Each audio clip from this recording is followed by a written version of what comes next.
Today I've got Kevin Jones with me, who I work with at Lloyds Banking Group. We work on the same team, and Kevin is our product owner. So we've been working together for probably over 2 years now. Can't even think how long it is, but it's probably of that sort of time scale. Feels long. Yeah. As you can see, Kevin has taken advantage of the weather. I should be going out and getting some sun immediately after we finish this conversation because I'm extremely jealous. So thanks, Kevin, for joining. And if you could just tell us a little bit about, well, sorry, I should say our team is responsible for helping change the ways of working and thinking in Lloyds Banking Group, which is a pretty big ask and not perhaps what we're solely responsible for, pretty much the essence of what we're trying to do. But if you can just give us a few words, Kevin, about yourself and then anything you think might be of interest to people. Yeah, I think you've largely covered everything. I think I suppose the juxtaposition of what you've kind of said is kind of where I've come from, which is more traditional delivery, traditional roles, and I suppose traditional thinking in terms of you're paid to do as opposed to think. And from a more project management background into now what I believe is much more of a learning culture within our team, but also an organization that's trying to move forwards to become more of a learning and adaptive organization at the same time.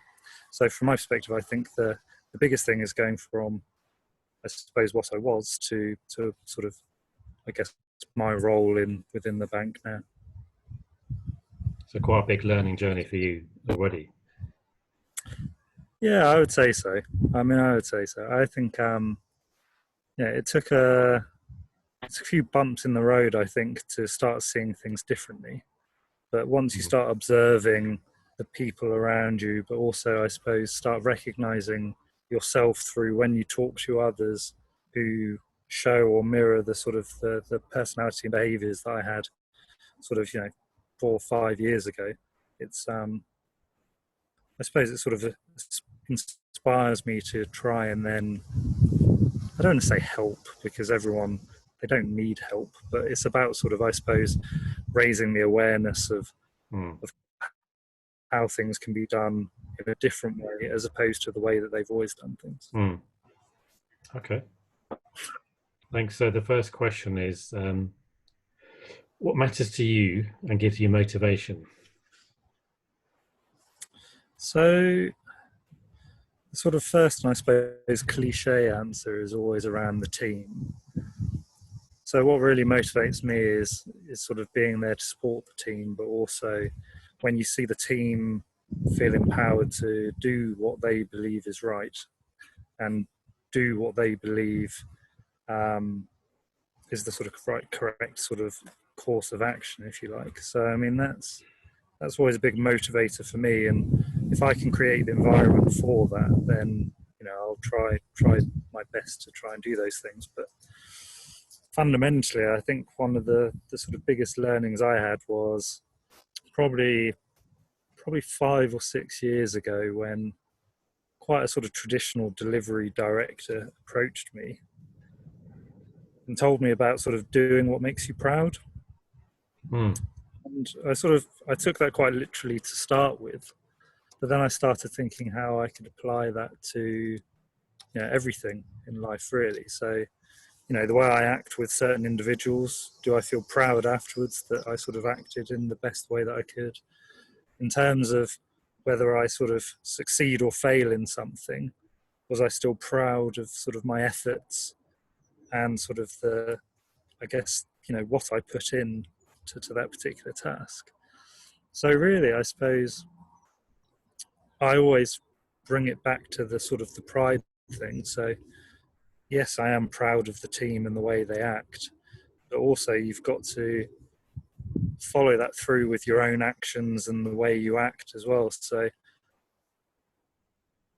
I think I can say one thing, but then act in a completely different way. So it's about sort of, at the end of every day or hour or week or sprint or whatever it might be, as a retrospect, I'll always think about sort of, whether what I've done I feel proud of at the end of it.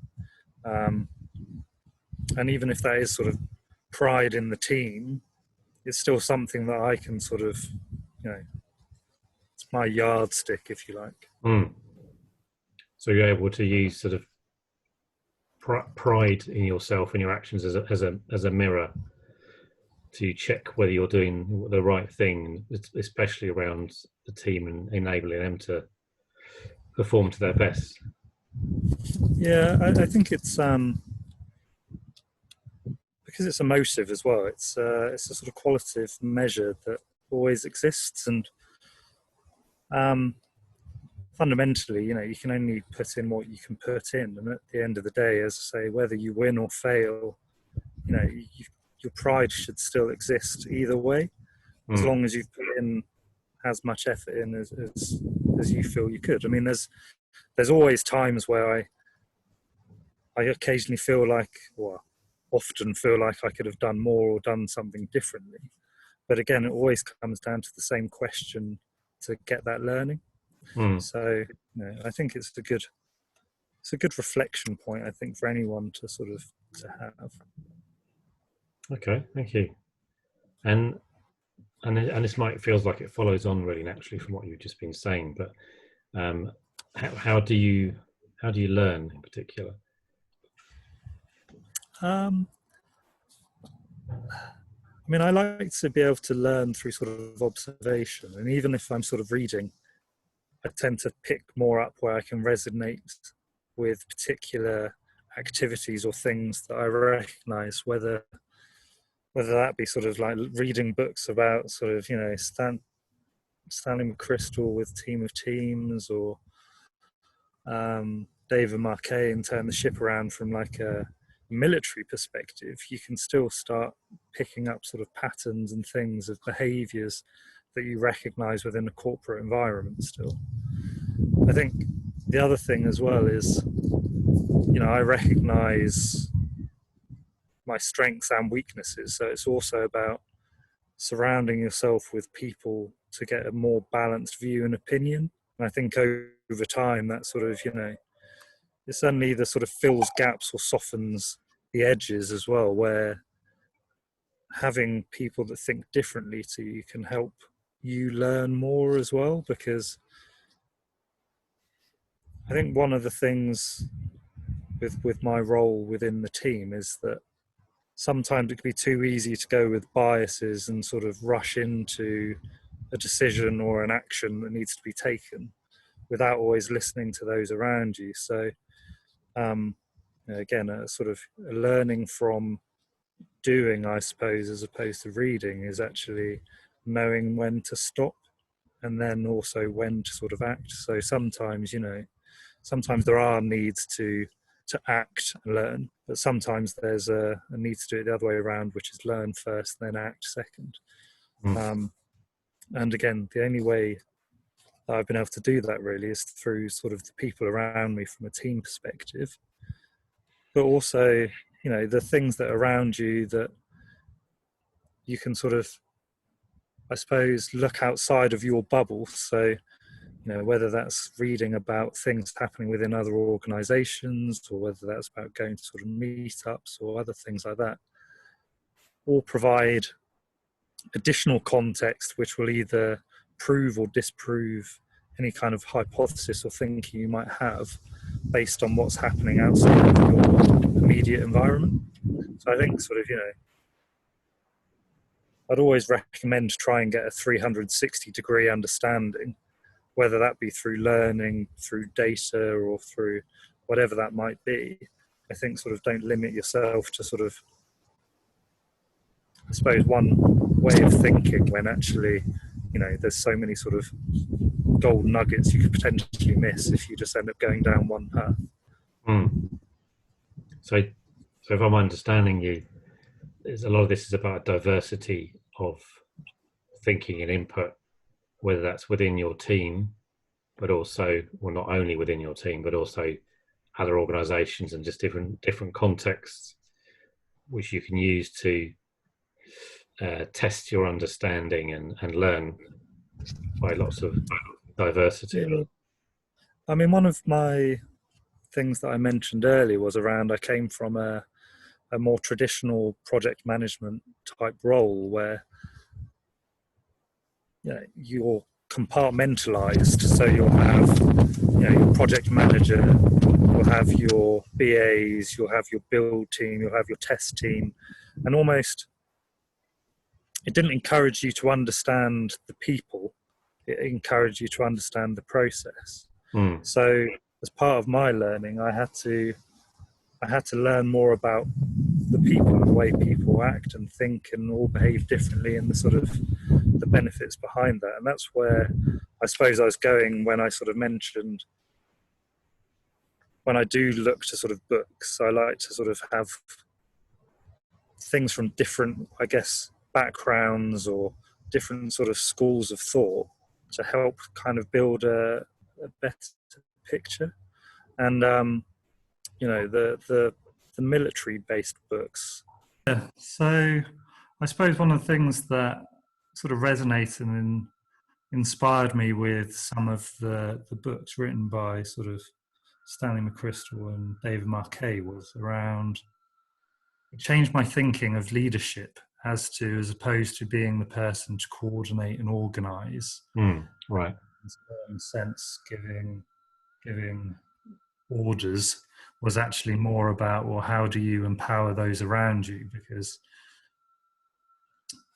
the information is always at the front, and they shouldn't need to go to me for an answer for things that they know the best answer for 9 times out of 10. So it's sort of like my role really is just about supporting those at the front that got the knowledge and understanding. And I think that was one of the shift in thinking for me was, Okay. that's a service. I can't complain, can I? So the shift in thinking for me, I guess, was more about, if you empower the teams and you empower the people, then you'll always get the best results. And weirdly, actually, I started then enjoying work more as well, because actually previously I always felt it was on me to make something a success. And actually, if you put trust and faith in your team, actually, even though you might have some hiccups in the road, generally the team, the sort of coming togetherness of the sort of diversity of thinking will always surpass my thinking alone. So sort of letting go a little bit of you owning the result and giving it to the team and allowing the team to find the way through was sort of paradoxically more comfortable place for you to be, even though you weren't actually in control anymore or controlling. Even when I was a project manager, I never really enjoyed managing people. It felt well, it's demoralizing to a certain extent, and also coming back to the pride thing, it didn't feel like you were talking to them as people. It felt as if you were talking to them as kind of like somebody in a hierarchy.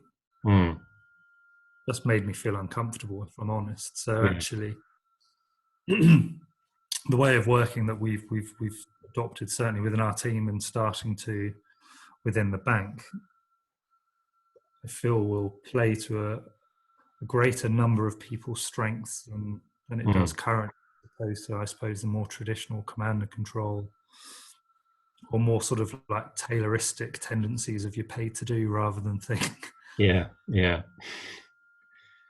Interesting that it's a more natural home for you as well, which I'm sure is not unique. No, I mean, I think a lot of the leaders, if you want to call it that we work with, have all traditionally come from, I suppose, more standard practices and roles previously,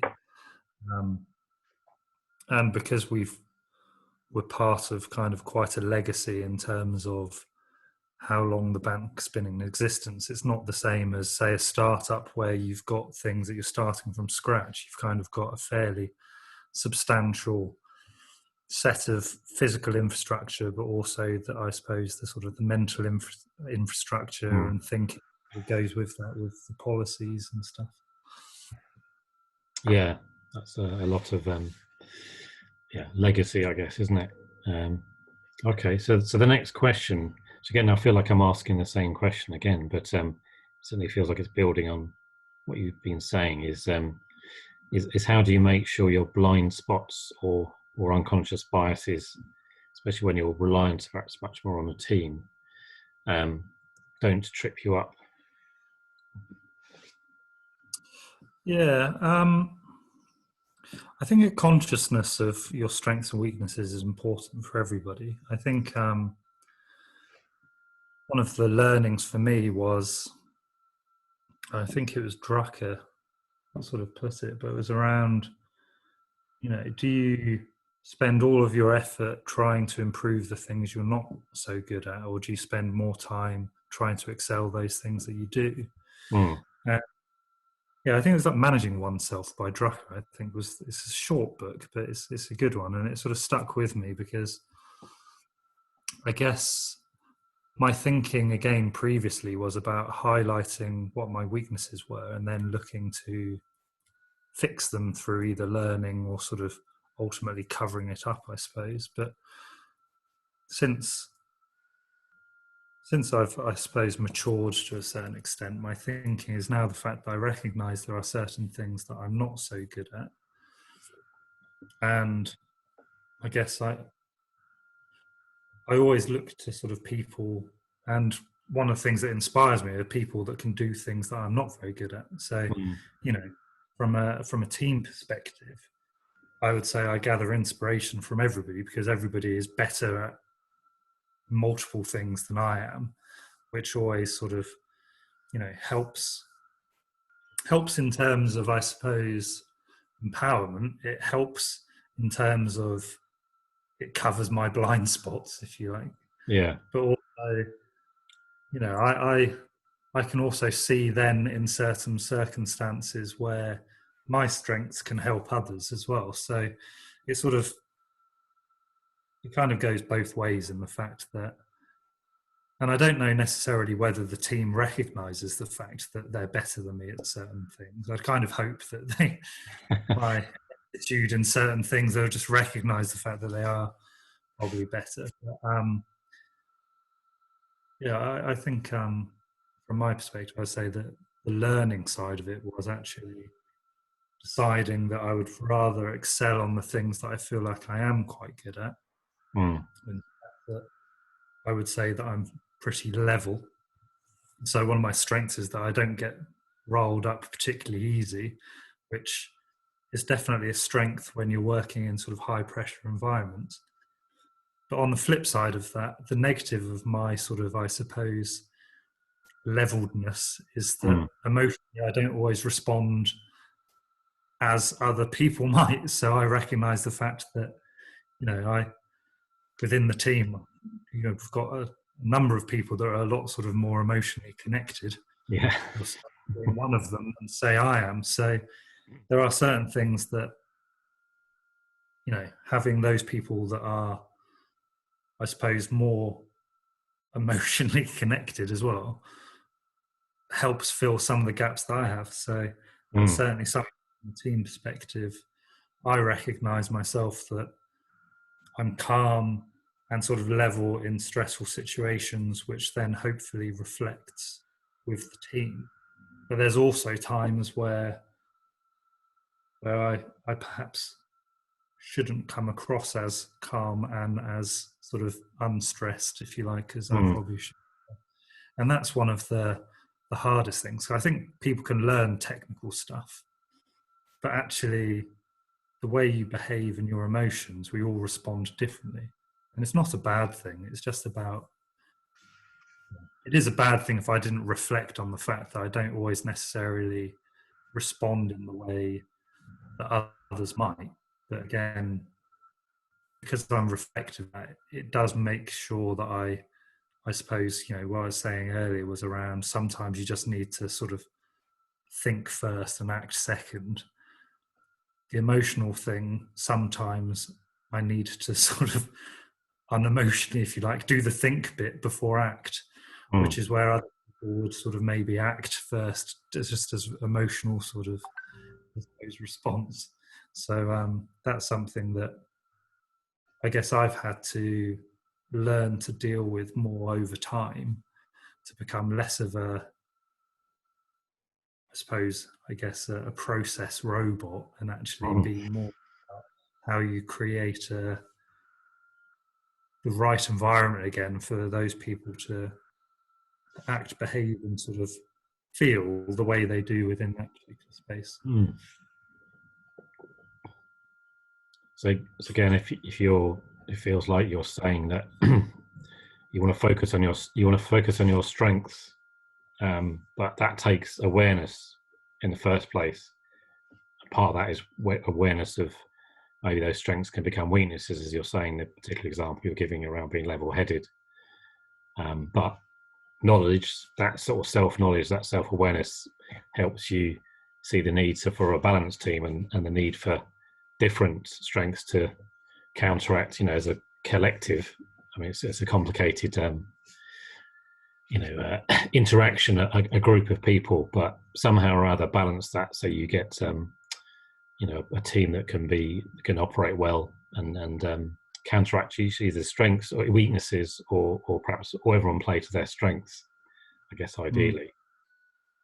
Yeah, I think being able to,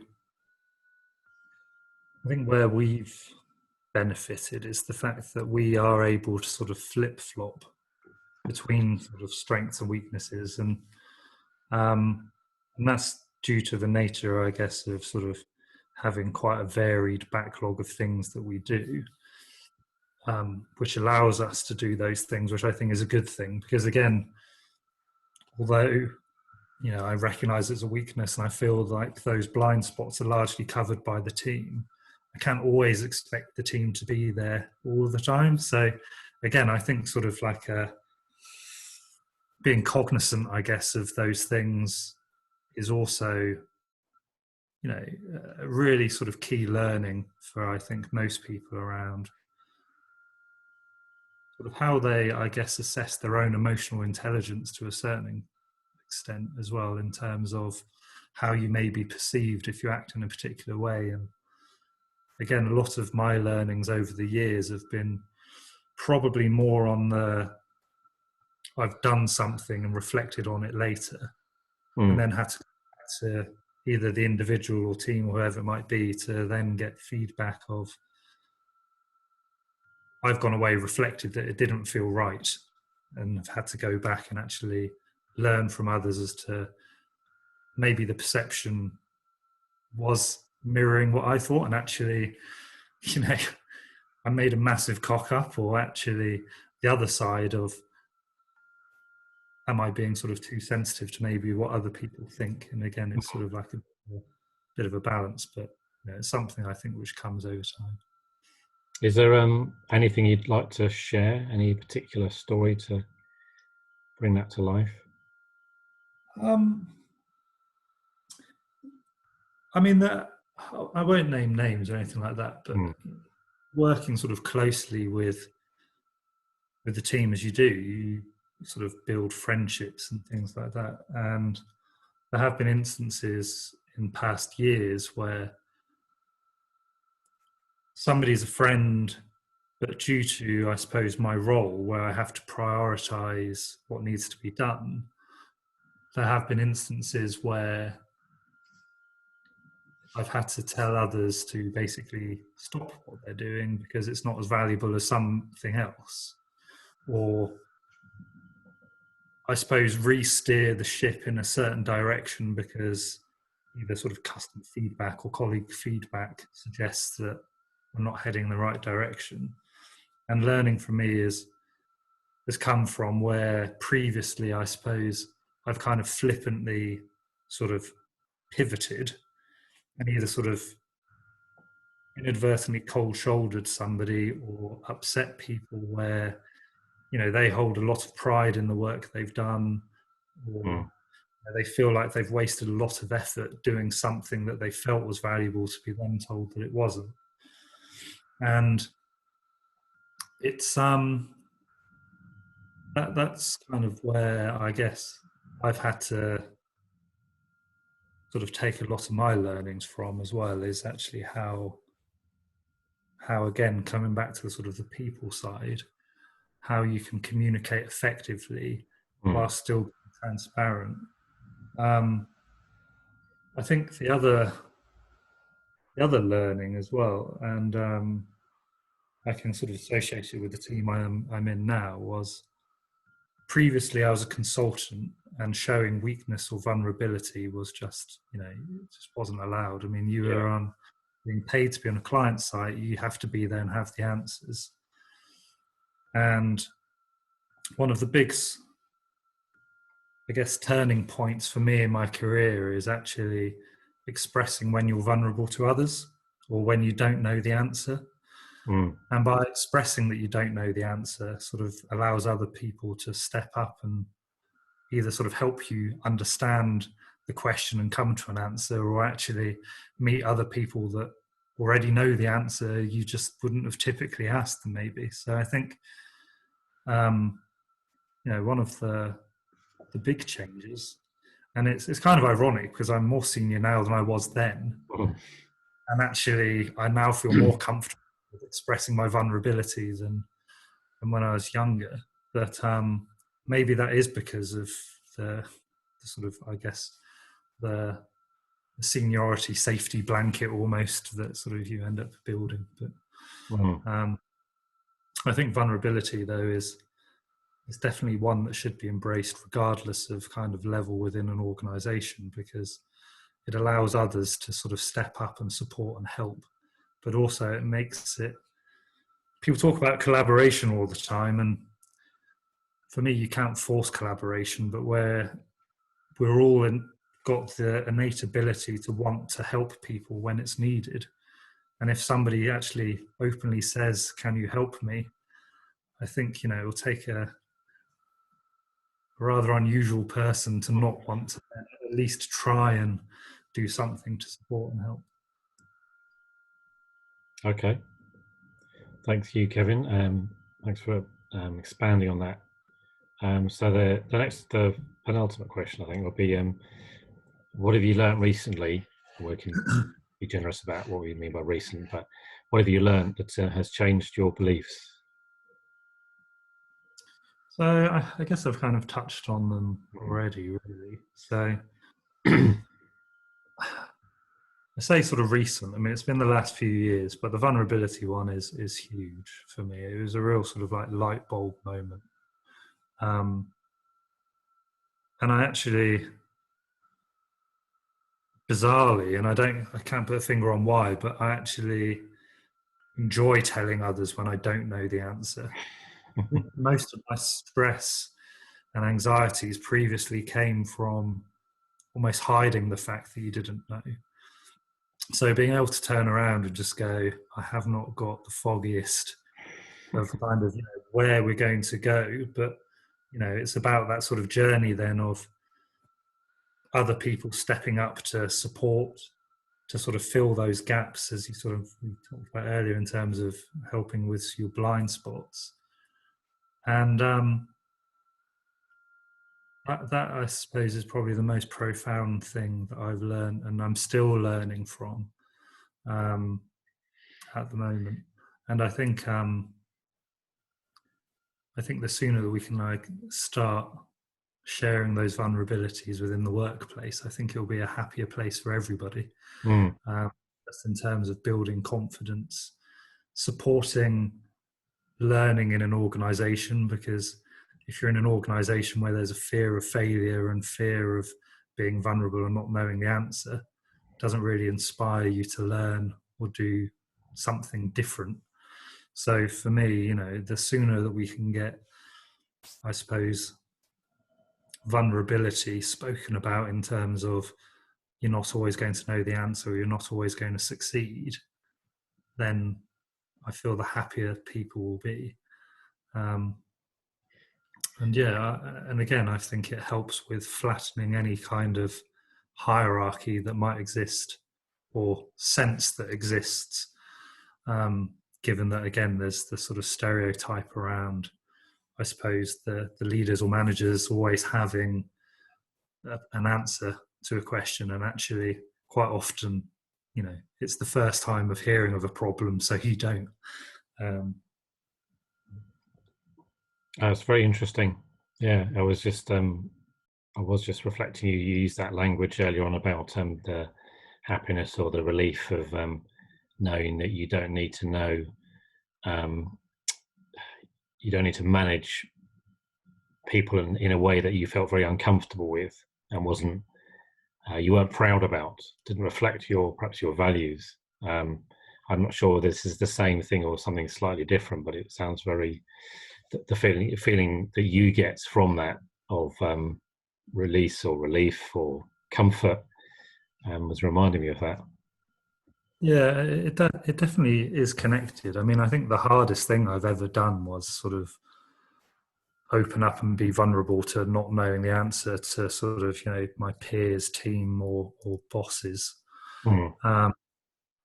So it's kind of like, it was the hardest thing to do, but actually it was almost sort of, it sounds sad to say it, but almost like a bit of an adrenaline rush in the fact that you know that you're doing something which isn't sort of typical. And although it's not exactly, I suppose, the adrenaline rush that sort of typically be going after, it felt very sort of liberating and sort of freeing once you'd expressed it. And again, we're generally not programmed to be mean. So if somebody opens up and shows vulnerability, actually, your fear of the negative, quite often that never transpires to be the case anyway. So it's sort of, me turning around to sort of, our leader, if you like, sort of saying, I don't understand something. I wouldn't expect him to, I suppose, sort of make a big scene of things or go no, or, have any kind of risk of sort of losing my job or anything like that. So, it's one of those sort of, liberating experiences, I suppose, being able to share when you don't know the answer to things. Yeah. Opening up lots of possibilities for being yourself. Absolutely. Yeah, absolutely. So just another one sort of penultimate question is, this is a slightly long-winded one. How do you show compassion for yourself when you do see those, for yourself and others, when you do see those blind spots that you have within yourself? Yeah, it's a really good question. And I think from a compassion perspective, one of the things, again, that certainly wasn't a strength, but I now, it's definitely work in progress for me, but something it's definitely improved over the years. I mean, it's got a fair old way to go, but it's around sort of empathy towards others. And again, with me sort of talking about sort of opening up about my vulnerabilities, it's also being aware when you might be putting others into a vulnerable position. Yeah. And some people thrive from it, and other people really would rather not be put into that sort of situation. So again, it's how you recognize the individual for a start. I mean, I don't think, one of the things I always hate about sort of like job families or roles and things like that is you're kind of ring fenced. Yet you're all different. You all respond differently. So you can't take a cookie cutter approach when dealing with somebody if you're potentially going to put them in a position where they do feel vulnerable. And again, sort of one of the things that I guess from a compassion perspective, we always try and instill a level of trust within the team and openness. And it's not something that sort of comes overnight. So, I don't expect, for example, to go to, I guess, newer members of the team and expect them to be as open and transparent as I suppose some of the others that have been in there for years. because trust is something that's built over time. What I would say does accelerate trust, though, is through the vulnerability thing again. So I guess sort of, from a way in which I try and be inclusive, or as inclusive as possible within the team, is through, I suppose, looking to build trust through also demonstrating the fact that I've got many weaknesses, and it's about sort of being open about those things so other people can step up and support. But it's also about sort of, I guess, you don't want anybody to suffer in silence. So it's about feeling sort of psychologically safe to actually say if somebody's feeling down or up. And it doesn't have to be about a work context.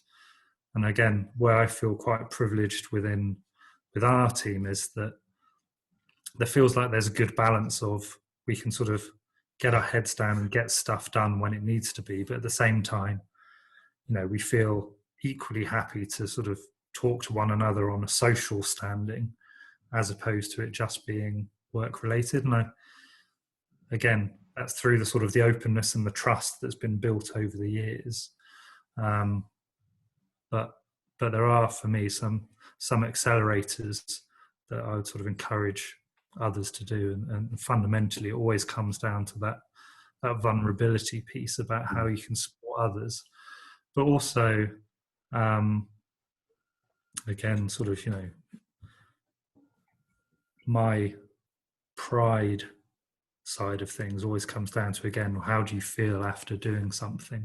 So whether that's, and this is one of the things that I talk about. I've got a couple sort of mentors within the bank that have either worked with me as part of the grad scheme, have gone off to other parts, or have kind of left. But fundamentally, again, I'll sort of use the pride yardstick, if you like, around, if people are feeling down about a thing that they've done, there's certain things that you're empowered to be able to do and fix because you can influence, and there are other things that you can't. So pride is something that you can influence, and that's one of the things that I always sort of stick to, because you can impact on whether you're sort of proud or not. Because even if you sort of come to the end of the day and you're not proud about something, you can then influence and fix that the following day by at least trying to remedy those things. But don't waste time on the things you cannot influence. And there are certain times where there are certain, whether it be people, process, things that are just out of your power really to do anything about. So again, focus on the things that you can influence, as opposed to necessarily worrying about those that are outside of your power of influence, if you like. Okay, thanks, Kevin. So just the final question for a takeaway is, and I feel we may have touched on this, what's the one piece of advice you have for others who are going on their own learning journey? Yeah, it's being sort of open and not being scared about showing vulnerability. Although I wouldn't say I'm the most emotional person in the world, I think sort of being able to be open and transparent with people when you do not always know what the sort of the future holds with a certain thing, or you don't know the answer to a complex problem. If you sort of share that sort of openness, transparency, and vulnerability, then it allows other people to come in. And the sort of saying of two heads is better than one is definitely, it's been around for a while for a reason. Yeah. So if you can sort of open up and allow people to join you, then obviously you're always going to have more than two heads, which is, is ultimately going to help you as an individual, but it's also going to sort of help others around you as well. Okay. Thank you very much, Kevin. It's been a pleasure It's been a pleasure finding out how you tick a little bit more, despite having spent 2 years working with you. So Change of scenery as well, going from sort of the outside to yeah, inside. wait for a more colourful interview.